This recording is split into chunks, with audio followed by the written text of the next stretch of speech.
حضور اکرم صلی اللہ علیہ وآلہ وسلم نے وحی کے رک جانے کے زمانے کے حالات بیان فرماتے ہوئے کہا کہ ایک روز میں چلا جا رہا تھا کہ اچانک میں نے آسمان کی طرف ایک آواز سنی اور میں نے اپنا سر آسمان کی طرف اٹھایا۔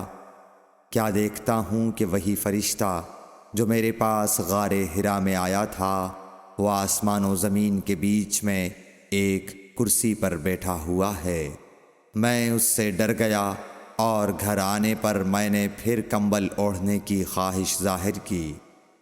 اس وقت اللہ پاک کی طرف سے یہ آیات نازل ہوئیں، اے لحاف اوڑھ کر لیٹنے والے، اٹھ کھڑا ہو اور لوگوں کو عذاب الہی سے ڈرا، اور اپنے رب کی بڑائی بیان کر، اور اپنے کپڑوں کو پاک صاف رکھ اور گندگی سے دور رہ۔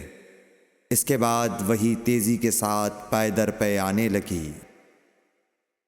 صحیح بخاری حدیث نمبر 4۔